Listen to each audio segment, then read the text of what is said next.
All right, well, welcome everyone. So we've got a special treat today because we've got Ape Man with us.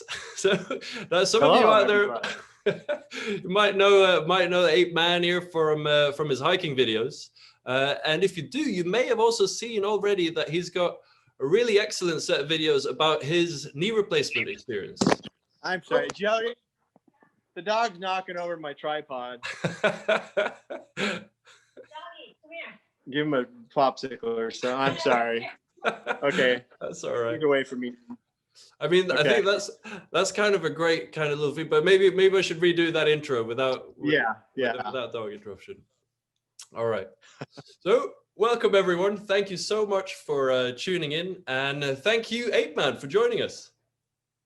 You're welcome. Hello, everybody. Hey, well, thank you so much for taking the time. Now, I know there will be people out there who know you already from your excellent hiking videos, and they may already have seen your excellent series of videos about your knee replacement experience. But that, of course, is why we're here today. Well, yep. Al started with hiking, and it evolved to the knee videos. And that's where the Ape Man name comes from. In the hiking world, you're given a trail name, and that's where Ape Man came from. Oh. It's from my long appendages, which probably impacted my stress on my joints. I'm 6'3", but native Californian, big outdoors person, big sports person. Used to run. Used to play softball 4 or 5 nights a week. I used to have to put ice packs on both knees because the tendonitis was so bad. Ran on street pavement for years and years, running. I was kind of into fitness when I was younger. I'm 61 now. So I think I did a lot of damage in my youth. And in my 30s, I tore an ACL playing softball. Right. And then followed up with a meniscus surgery. And then, just it was all bone on bone for years and years. So. And it all led to where I am now with the knee replacement. And so can you take us back to sort of, I guess, the years or the months leading up to that first knee replacement, and what kind of thoughts were going through your head, and what was there one particular moment where you realized that actually I'm gonna have to have a knee replacement? Or that's a good question, especially for someone crazy like me. And others can learn from this. About 15 years ago, I went to a doctor and got an MRI, which is really hard to get in the American healthcare system because it costs a lot of money, and on both knees. And the doctor came in to tell me about the orthopedic surgeon to talk about my knees. And he said, I've seen better knees on people in wheelchairs. And wow. I was under the impression back then, I finally got it done about 2.5 years ago.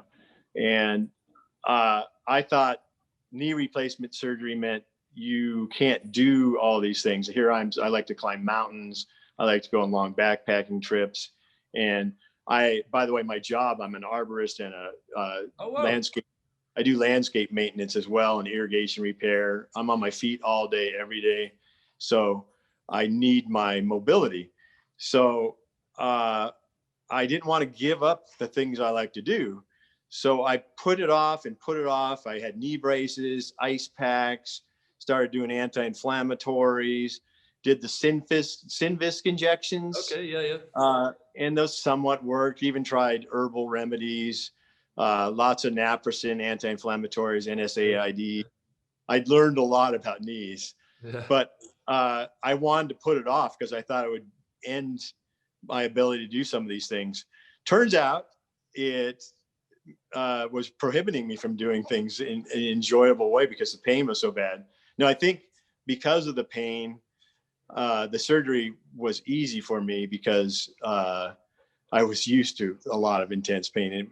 It immediately became better within a couple of weeks after surgery. I thought the whole process, like I said, I was scared to do it because not about the surgery at all. I was scared about losing my mobility.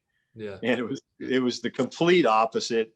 And I'm so happy I finally did it. And I encourage those who are on the fence about it to watch my videos.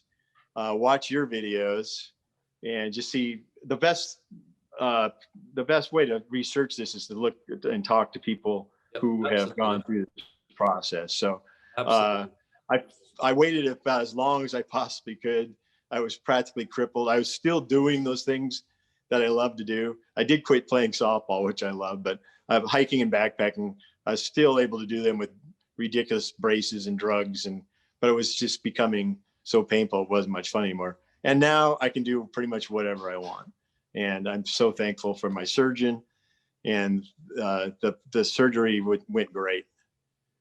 Yeah, I mean, it's fantastic to hear your positivity and your positive story of, clearly going through some challenges. And I think you've touched on already on two really important kind of takeaways for anyone out there who's not had their knee replacement operation yet, and who's thinking about it, and who's getting ready and is trying out different things. It's just that the importance of trying out different things and finding out what works for you, and finding out what is important for you in terms of what you need your knee to be able to do. And also the other thing about the x-rays, CT scans, MRI scans, like they give an indication, but ultimately every surgeon and every doctor will say this: it's about you treat the person, the patient, and the knee, not the x-ray image and what it shows you. And there will be cases of where the imaging looks really quite bad, but the person is able to carry on going. And then sometimes there'll be cases where it's not quite as clear and there's a lot of pain. So that's also really individual. So I guess, again, something that we keep coming back to in these videos, that it's all about your individual experience and what's important for you, and finding out what works for you. That's a very good point. And everybody needs to do their homework. I researched a lot of different doctors and techniques, and I found a doctor out. You have to have confidence in your doctor. My doctor happens to have a really good physician's assistant who's about my age, who's really active. And sometimes, you know how it is with doctors. Sometimes their office staff, their other people on their staff are the ones that do a lot of the treatments. And I just felt really comfortable going in. And I just want to mention somebody. How old are you, doctor? I am 34. 34. Yeah. See that? And that's another thing that a lot of people look at when they're going after looking at surgeries. You get stuck in the old ways, and it's a stereotype, but you see an old doctor and you think, this guy's been doing this for years, isn't innovative at all. It's not true necessarily, but it's really good to see younger people and talk to younger people. And it just, I turned my sister onto your channel, and she immediately started watching all your videos, and she's been on the fence about doing the surgeries. And it was encouraging to her to see somebody as young as you that is really helping people to do this process. Plus you have that cool British accent. It makes you well, that's great to hear. No, but yeah, doctor confidence and doctor patient confidence is really important. And if you watch my surgery day video, you'll see my doctor even shows up in my interview, and he played along with me, and that was important to me. Yeah. I mean, I gotta say, it's pretty rare to find videos. I think thankfully there's a growing amount of videos where people such as yourselves are talking about the experience before and after surgery. But I think in terms of like what's available on your YouTube channel, in terms of like a blow by blow account of what you're thinking about before surgery, literally filmed as you walk into the hospital and literally in the bed hours before and hours soon after, still a bit groggy from all the medications. It's really quite special. It's really something. And I think really like it could really benefit a lot of people, because I think a lot of the uncertainty and anxiety comes from not really knowing what to expect and not being able to really picture what the day is going to look like, what things are going to be. And of course it'll be different in different places and so on, but it all helps. Yeah. And the support system you have at home helps, but not everybody has a support system. No. I had my wife, and she took great care of me. But honestly, after a couple of days, I really right away I could do everything on my own, and she was all prepped to take good care of me. She wanted to be a caregiver to me, and I didn't really need it. But she helped me a lot. I refused to take the drugs after a couple of days, which is dumb, because you need to be pain-free to be able to do all the exercises. Yeah. But she, she loves me, so she was slipping the pain meds into my food. So you think I would have learned. This is something about me, my pain threshold. I'm an idiot. I once had a meniscus surgery and a cleanup on the other knee, and I drove myself to the doctor. I was single at the time. And then my sister picked me up, and I recovered at her house for a couple hours and then drove home. Figured I don't really need to pick up the pain medications at the pharmacy. And I just went home and went to bed. Well, I woke up in the middle of the night sweating and extreme pain. I think I passed out from the pain. So take your medications. Yeah. I obviously didn't learn fully, but the medications, the pain management is incredible. My doctor had a cocktail. I was in the day after surgery, I was in less pain than I was before surgery. Oh, wow. So I want to encourage people. I might have been an unusual case because I was in a lot of pain before, and I just learned to live with it over the years. But the doctors have wonderful pain management now. Yeah. And if you're in pain, take the medications, do the exercises. And pre-surgery, I think what helped me is my job, being very physical in my job and just being very active in all the hiking I do. Helped prepare me for surgery. And I actually just noticed this from I just got back from a hike in Yosemite for a few days. Oh, nice. And I have no limitations whatsoever on that knee. It does swell on me, but it's very, very, very little pain. I use a compression brace, not for support, but push out the swelling. So I do have swelling if I hike 10 miles, which is pretty normal for a 61-year-old man, I think. But my hiking partner said, hey, one of your calves is way smaller than the other calf. And that's because I use my new surgically repaired knee as my good knee now. It's my good knee, and my other knee is really bad. So over the last few years or a couple of years since I've had surgery, my other calf has shrunk. Oh, wow. So, because I'm really limiting that leg. So I'm realizing since I'm going to have surgery in 3 months, I need to start getting out and using the stationary bike. You can do different things. I like to hike. Sometimes that's too much pressure. Get on a stationary bike, swim. There's a lot of things you can do. We have local trails around my house, and I like to be outside anyway, but not everybody likes to be outside. There's gyms. There's no excuse, but if you're going to have the surgery, get in as good a shape as you can beforehand. Even if it hurts, this is what my doctor told me too. I'm a big anti-drug guy at first. I used to be. And the doctor wanted to give me some steroids in my knee. And that was because it was really hurting before my surgery. And I go, I don't want the steroids. I heard they degrade things. And he goes, there's nothing to degrade. You're bone on bone. Just take the steroid injection. And I did. And it was wonderful. And I wouldn't turn them down again. But yeah, if you're, it's been a long learning process for me to listen to my doctors because I'm really stubborn. And I think when you're young and strong, you think you can overcome anything. But I'm an old man now. Most people who I assume are having surgeries are at least 40 years old. And the older your body gets, the more you have to take care of it. You can't abuse it. And I want to be hiking into my 80s. So I've finally learned, and I'm following my doctor's orders. Yeah, well, good on you. I think there's another important takeaway there is to follow the prescribed medication plan. And may I add, to those out there who are watching this, who are about to look after someone who's had a knee replacement, or who is looking after someone who's had the operation, we probably shouldn't recommend hiding medication in the food and surreptitiously drugging the person you're looking after, even if they're being a bit stubborn with medication. I'm not sure I can sign off on that one, but by and large, absolutely follow the prescribed medication plan, certainly in the beginning. But of course, the stronger meds can also have some nasty side effects, especially constipation and things like that, which can slow you down over the longer term. So you need that bit of extra support in the beginning, and then try to tail it off. But that will be, as per a plan that you will have discussed and explained to you with your pharmacist or doctor or surgeon and so on. Yep. And that was the other thing that I had to challenge with, was trying to do too much right after my surgery, because I didn't have pain. So I thought I could do too much. And I probably overdid it a few times. So take it slow at Yeah. first. Yeah. And it's a long journey, but I just want to let people know, uh, if you're active and you like hiking like me, there's things you can do. I do wear that compression brace for the swelling. I use hiking poles now.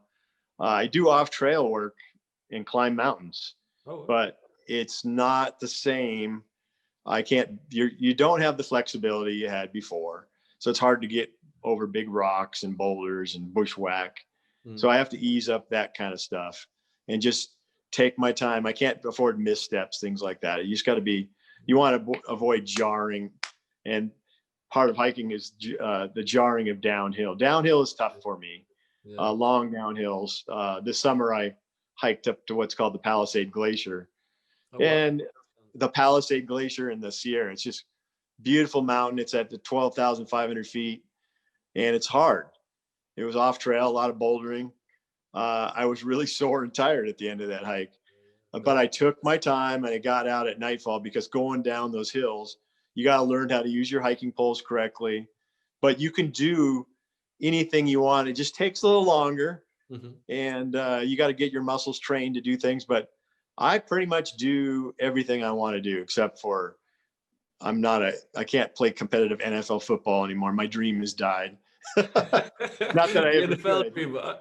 but I used to be pretty athletic, and I do miss some of those things. I mean, I can go around and shoot hoops, and I used to play in adult, basketball leagues and softball leagues.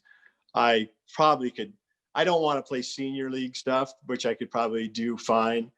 That's just my ego. I want to be really good and be able to do things, but you can still do those things. I choose to concentrate my endeavors on what I really, really love. And that's being up in the mountains. And it's, and that the mountains to me it's medicine Oh, for, absolutely. that goes along with your recovery and the whole process. You got to have this fixed too.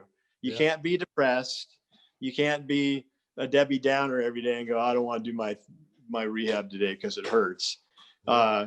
Trust me that I'm just naturally like this, but attitude and just determination will get you to your goal faster. And if you're feeling down, talk to your doctor, talk to your friends. It's or just, to me, like I said, you have to have a outlet. For some people, it might be watching a reality TV show, make them laugh and get up their positivity. For me, it's getting outside, getting on a trail, and it's just all part of that's my medicine to keep my positivity up. So. I mean, that is absolutely so true and so important, that it's about both body and mind, and trying to stay positive. And especially now, where, wherever you watching this now are in the world, odds are that you've been impacted by coronavirus, and you might not be able to get out and about as much as one would otherwise, or there's other frustrations and challenges on top of joint pain and other things going on. So it's a scary and it's a difficult time. And I think a great way for many people is to try and get out if you can and when you can, and see some green and some nature for sure. Absolutely. California, by the way, is on fire, and we've had unhealthy air. We don't have vistas because everything's smoky. And we're stuck inside. So, but everybody says they're stuck inside, but most communities, or you can drive somewhere where you can social distance on a hiking trail or something like that, and you can wear a mask. But getting outside is so important, whether you're having knee replacement surgery or not. Yeah, definitely challenging times right now. So that's probably my biggest worry about having my surgery in January, is being shut in. It's going to be winter time, but having been through it before, I'm really prepared mentally already, because I know what to expect. So knowing what to expect is such a big part of it. And I think just a lot of people, I've been guilty of this myself, is you don't want the facts because you don't want to, because they might be scary. but it's really not. Trust me, people. I went on 3 backpacking trips this year. Like I said, I have a very, very physical job, and I hardly even think about that knee anymore. Now my other knee's acting up, so I'm favoring that knee, but I'm really looking forward to having 2 strong knees now, and I'm real confident in the process. And so because you work as a tree surgeon, so another type of surgery, right? I don't do the surgery. I'm too old for that. I just do consulting. Right. I Okay. let somebody else do the surgery. But how's your knee with sort of kneeling and squatting? Well, as you know, kneeling's a little tough. Yeah. But I kneel on it. It was really uncomfortable at first. It takes a while. So for those going through this, at first you're going to be really afraid to do certain things, to bend it certain ways or kneel on it, because it's going to feel weird. Part of it's not your real knee. I mean, I love to do the party trick where I can relax my knee and click it together by tapping on it. That grosses people out. But it's just, don't try to do too much too soon. But I can kneel on it. Some people, my physician's assistant, she says she cannot kneel on her knee, and she's a super tough lady. Some people just everybody. And yeah, that's, if you do watch my videos, I had a really good outcome. My pain level probably seemed really good, but like I said, I was used to pain. Everybody's a little different, and everybody proceeds at a different pace. I was real anxious to get back out and tried to go too fast. That probably slowed me down a little bit, but overall I recovered really, really well. So the kneeling thing felt really weird for a long time. It probably took me 8 months to a year before I was comfortable kneeling. And I do kneel a lot at work because I have to get down in a hole or do construction type work. And so it's uncomfortable, but you get used to it. So it's not that fragile. People think it's fragile. But actually, I have a question. You got to be aware of it. You got to look after it as well. Yeah, you can't abuse it. There are bones underneath there that can be broken. So I have a question for you, doctor. How long is I'm working on? Does it matter if I use my knee too much? And what's the life expectancy of a good replacement? Now, so you're kind of putting me on the spot here, because really, in terms of giving, it's very difficult to give individual medical advice, without knowing your background, without knowing you, without having examined you, without knowing the exact implants. So the real answer to that question will have to come from your surgeon or their physician's associate. But by and large, there's been some really encouraging studies, both for knee replacements and for hip replacements, that have come out in just in the past few years, looking at the longevity of these joint replacements. And and there's some cases where I can't remember the exact amount of time now, but there was a case recently in the news for some implants that have been in for decades and decades and decades. But by and large, the studies that have come out more recently show that the vast majority of implants will be in there and will be functioning well around 25 years is what by and large, as a general thing, but then of course within that's that means that some will last much longer, and there will be some cases, unfortunately, where it doesn't. And ultimately, that's a conversation to have with with your surgeon, and it'll also depend on what you're doing with it, and and how old you are when you have it, and how complex that surgery was, and so on. So there's a lot of factors to consider. But the good news is that generally speaking, implants are getting better. They're lasting longer. We're learning more about how to support people in the best way, both before and after surgery. So there's there's still some improvements to be made, but by and large, it's a good news story. Yep. Well, so far I'm a good news story, and my one regret is I didn't get my knee replaced 5 years earlier. But I guess the good news is I have 5 years. I'll be in my mid 80s by the time it possibly could wear out. Hopefully it doesn't. So hopefully I live that long. Yeah, well, yeah, absolutely. That outdoors will keep me alive, because I tell you, that's good medicine, people. Oh, it really is. It really is. I can vouch for that too, for sure. And so, all right, so for those who, like you, are now starting to think about having a knee replacement, whether it's the second time around or the first time around, you've highlighted the importance of doing your research, and of course, you know about the process already. But what would you say are the kind of key things that you're happy that you know about already, or sort of your top tips for those who are getting ready in terms of that part of the journey? And what are the main things that you're that you're gonna bear in mind as you set forth on the recovery journey again? All right. Well, knowledge is your friend. Get out and ask questions from especially from your doctor. But the internet's a pretty awesome place. But you got to be careful what you find out there. There's a lot of misinformation out there too. But get as physically fit as you possibly can, and be confident that you can get through the surgery. It's not that bad. I was walking an hour after surgery to the bathroom, and the next day I was walking without a walker down the hallway. And actually 2 days after surgery, I walked to my mailbox, which is down a big hill. Wow. And I got to the bottom of the hill to my mailbox, and then I go, it was kind of hard. So don't overdo it. Yeah, I was just gonna say, at this point, I probably need to flag that that's not necessarily. Don't do that. Yes. Yeah. So that's what I'm saying. But just know that the process isn't that horrible. Yeah, and the other thing that I was kind of dreading the physical therapy part, because people say, oh, those physical therapists, they're going to make you scream. It's going to hurt. You take a little pain med before. Mm-hmm. That wasn't bad. The whole process to me was just the recovery time was probably the hardest thing for me. But honestly, I think one of my videos is 3 months after surgery, and I'm climbing a mountain that overlooks Lake Tahoe. I was very careful about it. It was a 6-mile round trip hike with about 3,000 feet of elevation gain. But again, maybe a little ambitious. I wanted to test it out. But yeah, just be prepared if you're getting the surgery.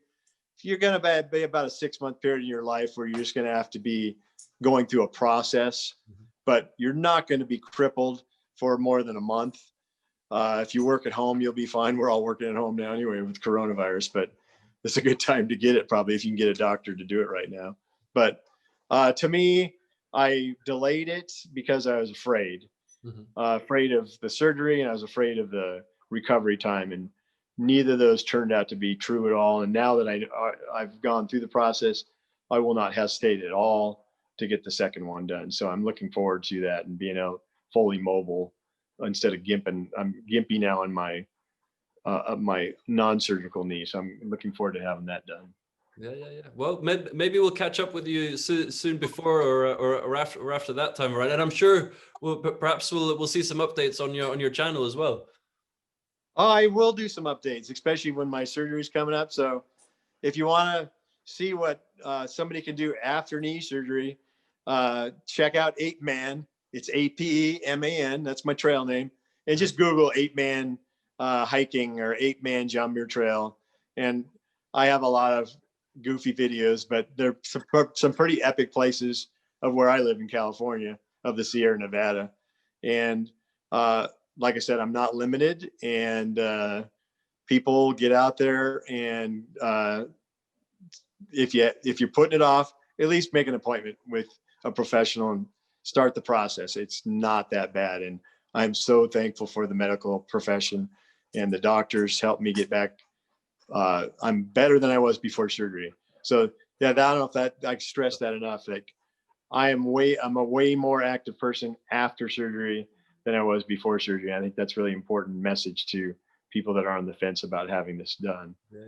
Yeah. Hey, well, Ape Man, thank you so much for the positivity, for the time, for the stories, and for all the other wonderful videos and the beautiful nature that, I can sit here in these strange times and kind of dream away to these landscapes. So thank you for that as well. And I urge all of you out there to go have a look at Ape Man's channel.